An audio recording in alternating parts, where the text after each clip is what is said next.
Hello friends, welcome to our channel Bhoomi sparkles. So, dual hand writing పైన చాలా doubts ఉన్నాయి గదా! సో, ఆ డౌట్స్ ఈ వీడియోలో క్లియర్ అయిపోతాయి. ఏంటి అంటే, ఇప్పుడు రికార్డ్స్‌లో మనము ఫస్ట్ సెమ్ అయినా, సెకండ్ సెమ్ అయినా, థర్డ్ సెమ్ అయినా రికార్డ్స్‌లో సో, ఇద్దరి రైటింగ్స్ ఉండొచ్చా? మనం ఒక్కరమే రాయాలంటే కష్టం గదా! సో, ఇంకా కొందరికి హెల్త్ ప్రాబ్లమ్స్ ఉంటాయి. సో, కొంచెం రాయలేని వారు మ్యారీడ్ అయినా, ప్రెగ్నెన్సీ అయినా, లేదంటే హెల్త్ ఇష్యూస్ అయినా, ఇంకా ఏదైనా జాబ్ రిలేటెడ్ బిజీ ఉన్నా గూడా సో, వేరే వాళ్ళతో రాపిస్తారు గదా!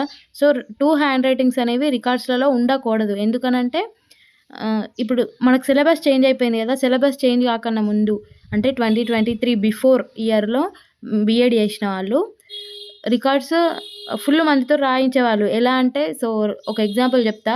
ఇప్పుడు నేను వర్క్ చేసే స్కూల్‌లోనే సో, కొలీగ్స్ వాళ్ళు ఉంటారు గదా! బీఎడ్ చేసేవాళ్ళు. సో, వాళ్ళెలా అంటే సో, ఈచ్ వన్ సో, అందరు టీచర్స్‌కి ఈచ్ వన్ రికార్డ్ ఇచ్చేసి పీడీఎఫ్ పంపేసి సో, ఇలా రాసేయండి. లేదంటే అప్పుడు ఓల్డ్ రికార్డ్స్ ఇచ్చేవాళ్ళు. చూసుకుంటూ రాయండి అని జెప్పి. సో, ఈచ్ వన్ ఒక రికార్డ్ ఇచ్చేసి రాసుకురండి అని జెప్పి ఇలా మొత్తం అందరికి ఇచ్చేసేవాళ్ళు. రికార్డ్స్ కొంచెం టెన్షన్ లేకుండా గూడా సో, ఏ టెన్షన్ లేకుండా అయిపోయేది. బట్ సిలబస్ చేంజ్ అయిపోయింది. 2023లో అంటే 23లో ఫ్రెష్‌గా జాయిన్ అయిన వాళ్ళు ఉంటారు గదా! సో, ఆ ఇయర్‌లో చేంజ్ అయిపోయింది.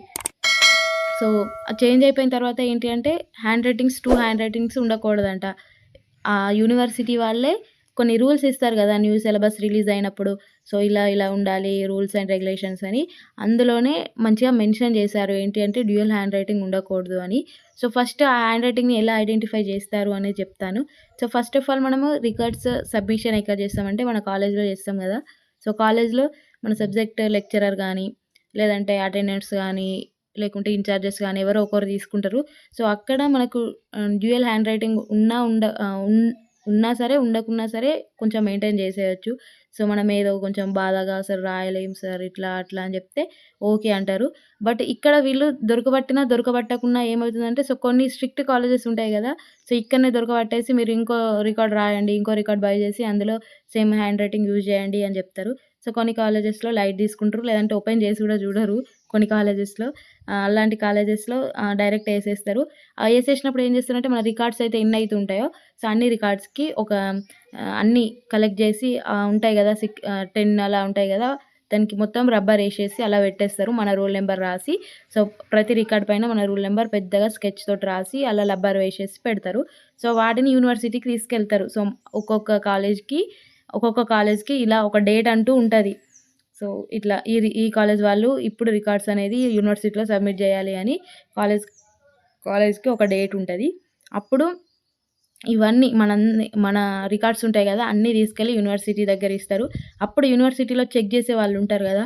సో, ఆ చెక్ జేసేవాళ్ళు సో, ఇలా మనము రాముడు, సీత ఆడినట్టు ఆ చిట్టీలోంచి ఒకటి తీయుర్రి అన్నట్టు ఆళ్ళు ఆ రికార్డ్స్‌లోంచి ఏదో ఒకటి తీస్తారు. సో, వీళ్ళు అంటే కాలేజ్ వాళ్ళు ప్లాన్ జేసుకుంటారు. రెగ్యులర్ ఉండే వాళ్ళ రికార్డ్స్ తీయాలి అని జెప్పి. వాళ్ళు గూడా ప్లాన్ జేసుకుంటారు గానీ, సో, ఇలా ఏది తీస్తారో తెలవదన్నట్టు ఏదో ఒకటి అలా బండిల్ 2, 3 తీస్తారు. ఆ మొత్తం కాలేజీ నుంచెల్లి ఒక 2, 3, 4 అలా చెక్ జేస్తూ ఉంటారు. ఆ చెక్ జేసిన బండిల్‌లో గిట్లా సో, ఆ సెట్ ఆఫ్ రికార్డ్స్ తీస్తారు గదా! ఆ సెట్ ఆఫ్ రికార్డ్స్‌లో మీది గిట్లా వచ్చిందనుకో, మీదొచ్చింది. సో, మీరు ఒక్కరే రాయక సో, ఇద్దరు ముగ్గురితో రాయించారనుకో, అప్పుడు ఏం జేస్తారు వాళ్ళు సో, రికార్డ్స్ రిజెక్ట్ జేస్తారు. అప్పుడు రికార్డ్స్ రిజెక్ట్ జేస్తే మళ్ళీ రికార్డ్స్ రాయాల్సుంటది. సో, అదంతా పెద్ద టాస్క్. సో, అందుకని డ్యూయల్ హ్యాండ్ రైటింగ్ అనేది ఉండకూడదు అని జెప్తున్నారు. సో, ఇందులో ప్లాన్ ఏంటి అంటే సో, మీరింకా కన్నింగ్ ప్లాన్ జేయొచ్చు. ఏంటి అంటే రికార్డ్స్ మనం తెలుగు ఆర్ ఇంగ్లీష్ ఏది రాసినా సరే గాబట్టి ఇద్దరు రాయొచ్చు. సో, ఇంగ్లీష్ లో రాయాలనుకున్న రికార్డ్స్ ఒకరు రాయొచ్చు. తెలుగులో రాయాలనుకున్న రికార్డ్స్ ఒకరు రాయొచ్చు. సో, మీరు అసైన్‌మెంట్ రికార్డ్స్ సో, ఒక 3 ఇంగ్లీష్‌లో, 3 తెలుగులో రాద్దాం అనుకున్నారనుకో. సో, 3 ఒక్కరు రాయొచ్చు, 3 ఒక్కరు రాయొచ్చు. సో, అలా మీరు ప్లాన్ జేసుకోండి అని సో, డ్యూయల్ హ్యాండ్ రైటింగ్ అనేది ఉంచకండి. ఇప్పుడు మొత్తం ఇంగ్లీష్‌లోనే రాసారు.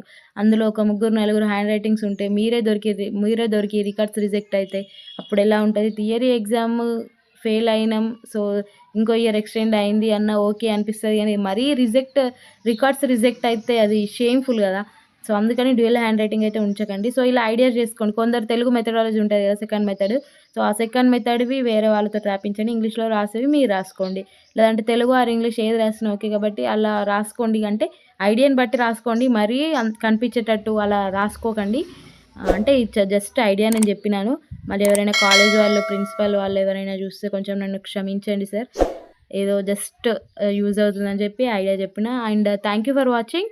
రికార్డ్స్ సబ్మిషన్ డేట్ ఎప్పుడు అని అడిగారు కదా! సో, జాన్ 20 అలా ఒక కాలేజ్‌కి, జాన్ 10 అని ఒక కాలేజ్‌కి, జాన్ ఎండింగ్ అని ఒక కాలేజ్‌కి ఇలా చెప్తూ ఉన్నారు.